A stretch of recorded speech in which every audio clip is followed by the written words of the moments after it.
नमस्कार, मैं जीत और आप देख रहे हैं ऑप इंडिया। जिस आदमी की तस्वीर के नाम पर किसी बैंक के पासबुक पर उसका छपा हुआ एक फ़ोटो जिस पर नीले रंग का गोला वाला एक सरकारी मुहर, उस आदमी के जीवन की अंतिम तस्वीर जो है वो ऐसे नज़र आती है जो आपने वीडियो में देखा कि उसके शरीर का निचला हिस्सा उसके सर का भार तक नहीं उठा पा रहा है। और कुछ तस्वीरें मंगाने की कोशिश की, नहीं मिली। अर्थी की तस्वीर मिली, लाश की तस्वीर। एक गरीब आदमी का जीवन कैसे सिमट कर रह जाता है एक पासपोर्ट साइज तस्वीर में, और उसे सज़ा मिलती है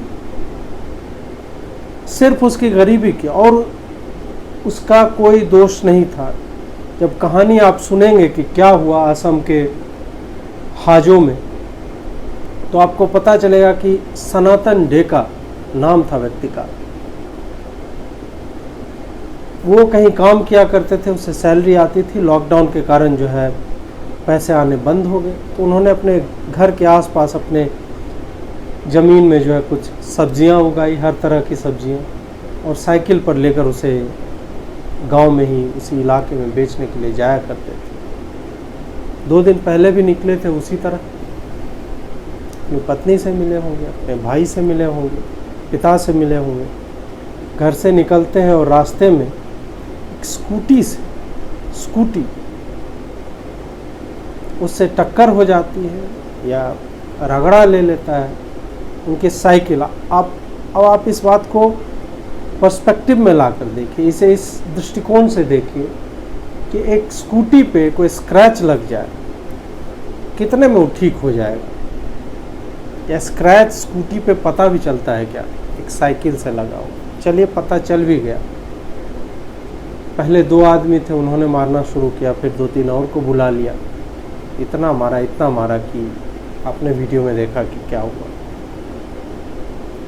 पास के हॉस्पिटल में ले जाया गया, वहाँ से रेफ़र किया गया सुपर स्पेशलिटी क्लिनिक में। वहाँ पे उन्हें मृत घोषित कर दिया गया। क्यों मारा?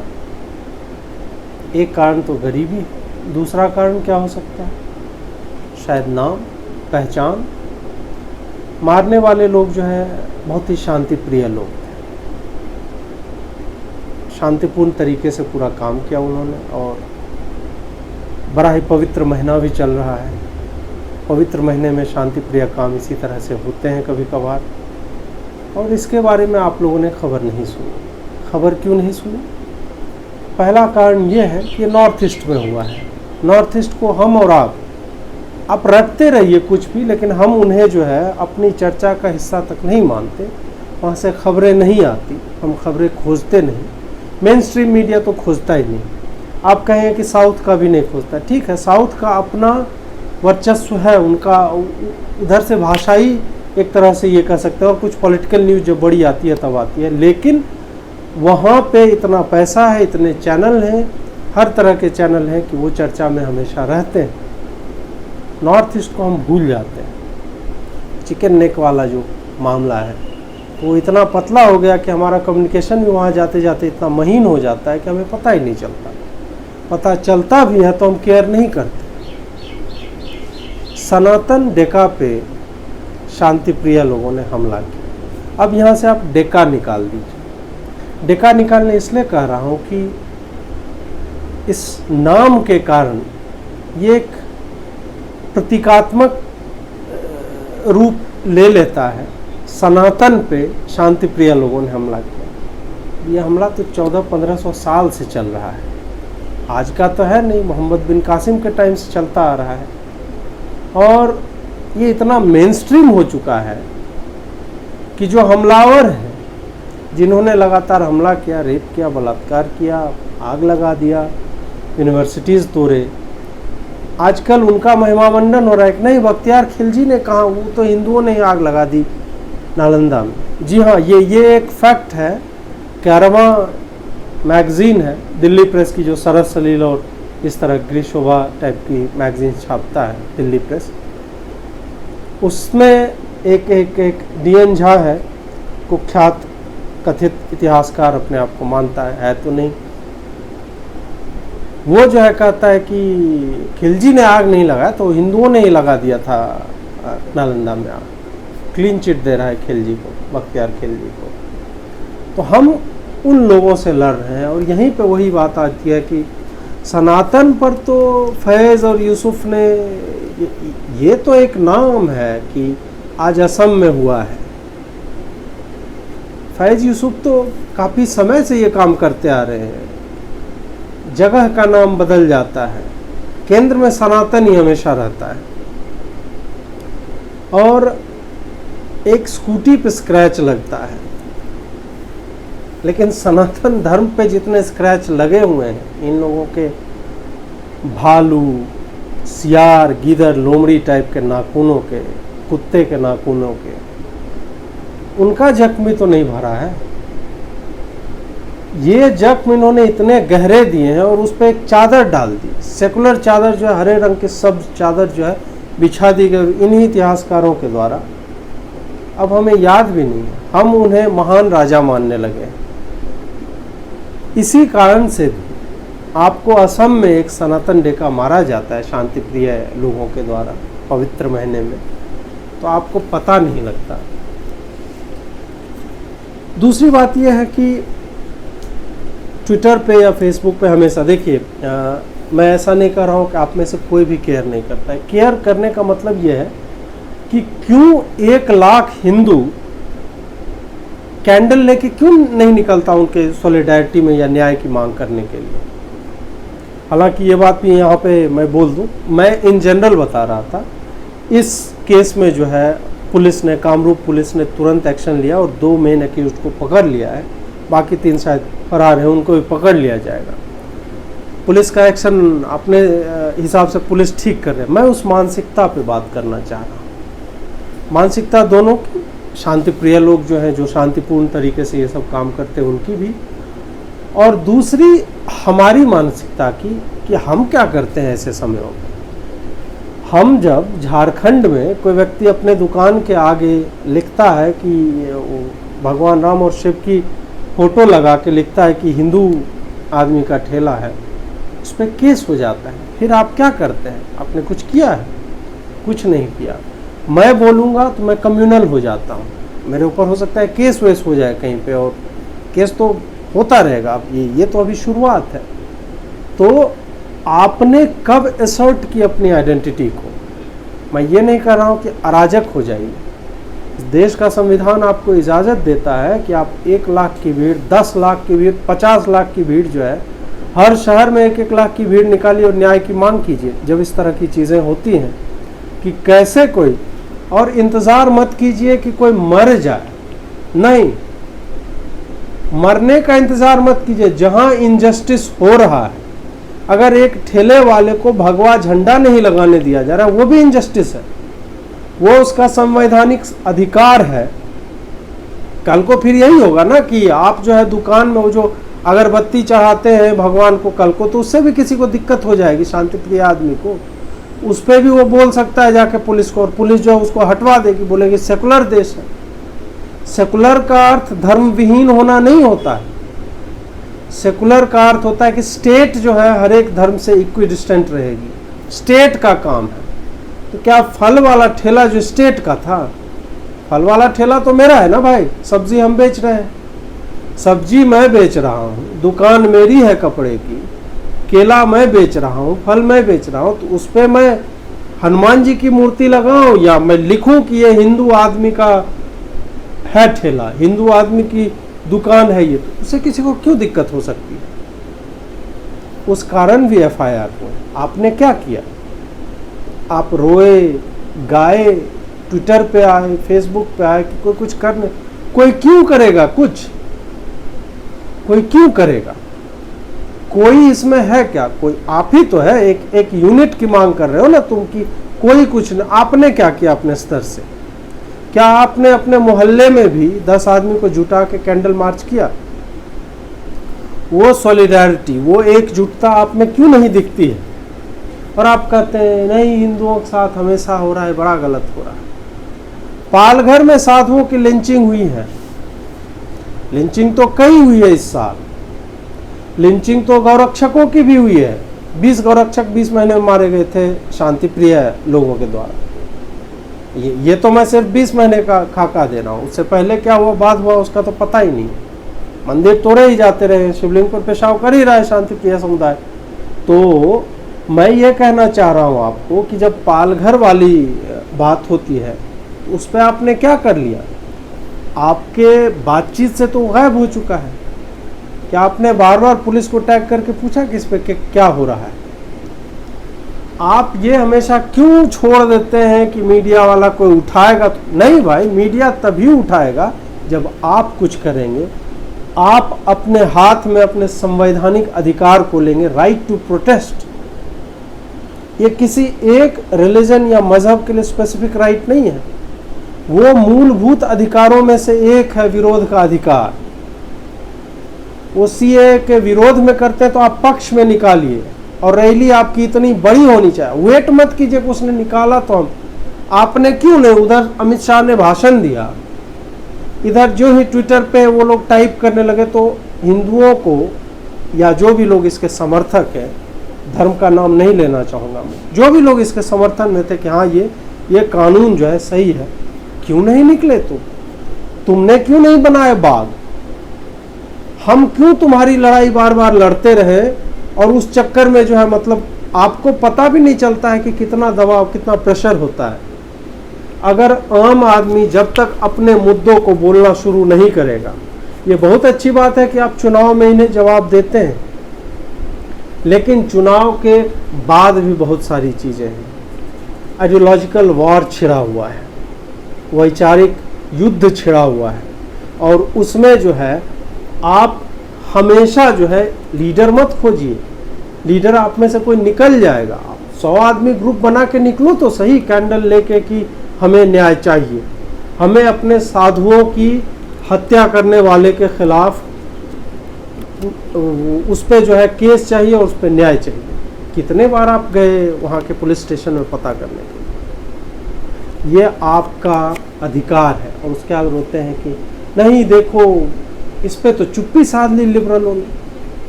ये हमारे नेता तक कह रहे हैं कि लिबरल, अरे भाई तुम काहे कह रहे हो? तुम्हें तो कोई हक ही नहीं, हमने तुम्हें चुन के मतलब तुम्हें सांसद अब बना के भेज रहे हो, तुम जो अभी भी लिबरल क्यों नहीं बोल रहे? काहे बोलेगा? वो काम तो उस आदमी का है ना जो ट्विटर पे देखता है, जिसके पास कोई पावर नहीं, शक्ति ही नहीं है। तुम्हारे पास तो है। तुम क्यों पूछ रहे हो कि मीडिया में क्यों नहीं उठाया जा रहा है किस्सा? तुम तो लॉ मेकर हो, कानून बनाने वाले लोग। इसलिए आप सांसदों, पत्रकारों के हिसाब से मत रहिए कि वो बोलेंगे तब मैं नीचे में ट्वीट करूंगा। नहीं, आपके हैशटैग आप खुद डिसाइड कीजिए। डिजिटल लेवल पे आपकी मुहिम अलग होनी चाहिए, ज़मीन पे आपका प्रोटेस्ट अलग स्तर से होना चाहिए। अभी तो खैर लॉकडाउन चल रहा है, लॉकडाउन में आपने डिजिटली क्या किया? ये हुआ और 2 दिन पहले हुआ है, और इस पर कोई चर्चा क्यों नहीं है? सिर्फ ऑफ इंडिया ने इस पर लिखा है और असम की 1-2 जो लोकल न्यूज वाले हैं उन्होंने लिखा है। एक गरीब मारा गया ना, एक गरीब मारा गया। इसमें मान लीजिए कोई रिलीजन का एंगल हटा देते हैं, फिर भी एक आदमी को साइकिल के, स्कूटी से टकराने पे 5 आदमी लिंच कर देता है और आपको फर्क नहीं पड़ता। आप उसमें अब नाम और ये पता करने के चक्कर में रहेंगे, तब वो न्यूज बनेगी क्या? नहीं, न्यूज हमेशा बननी चाहिए। अगर आप गरीबों के लिए चिंतित हैं तो सिर्फ आप जो वो फोटो मत दिखाइए कि साइकिल पे बिठा के बेटी जो है बाप को ले जा रही है।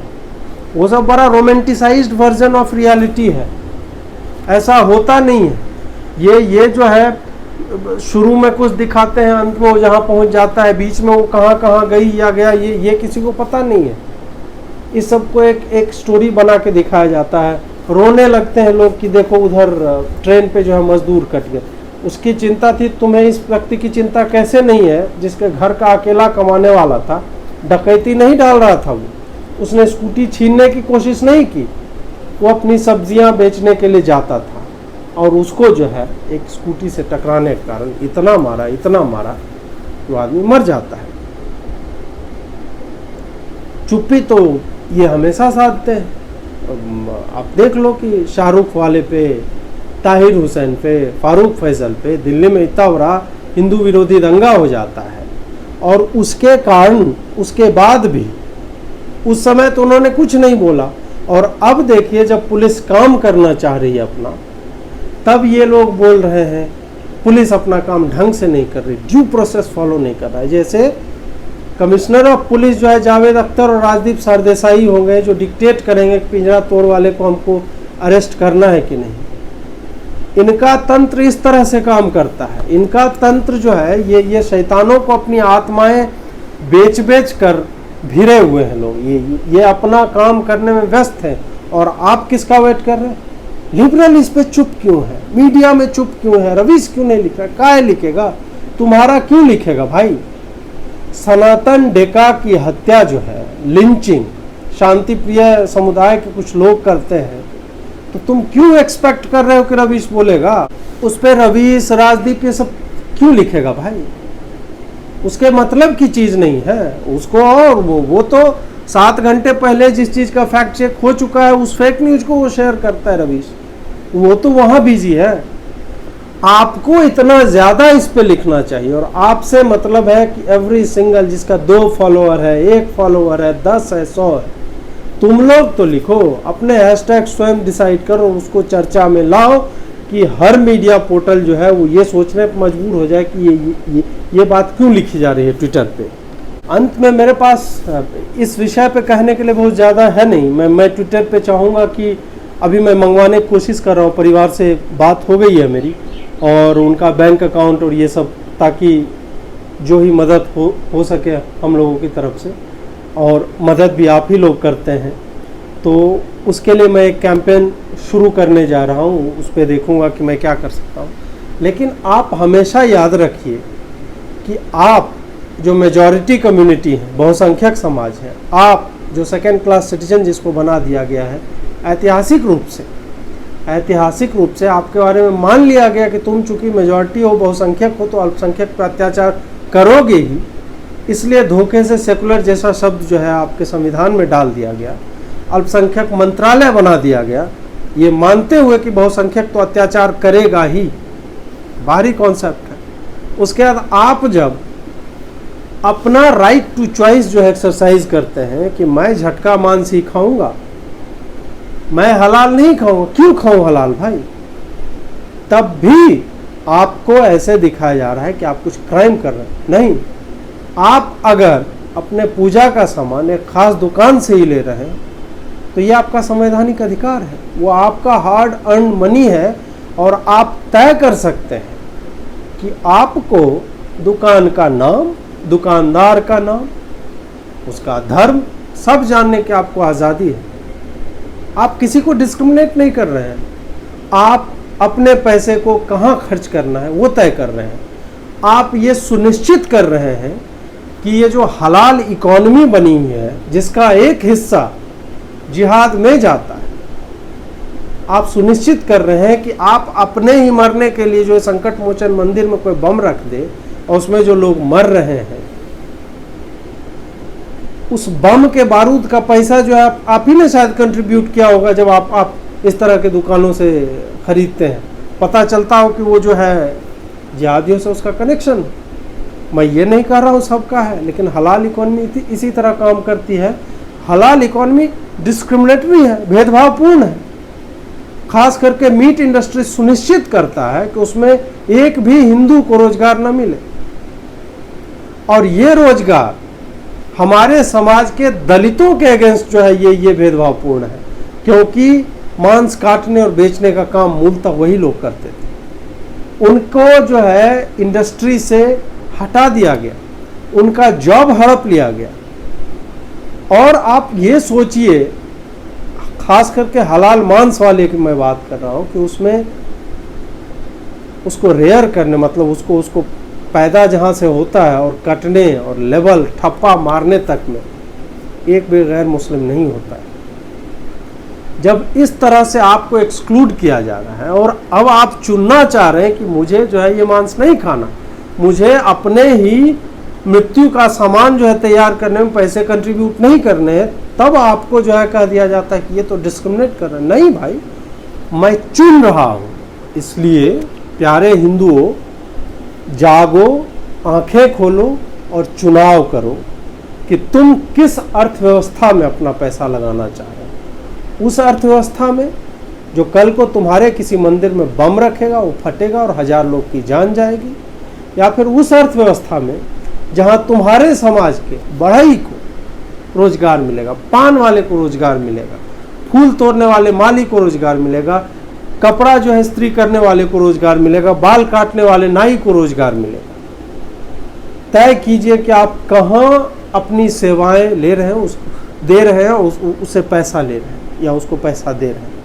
ये सुनिश्चित कीजिए, ये चुनाव करने का समय है, नहीं तो सनातन डेका नहीं, सनातन पर हमले जो है शांति प्रिय लोग करते रहेंगे। इस विषय पे और भी कुछ आएगा, डेवलपिंग स्टोरी है। हमने चूंकि फैमिली से बात की और शायद न्यायिक प्रक्रिया तो अपनी चल ही रही है, उनको मदद करने में हम क्या क्या कर सकते हैं ये हम लगातार अपने वेबसाइट पे अपडेट करते रहेंगे। वहाँ भी जाके पढ़ते रहिए, hindi.opindia.com पे।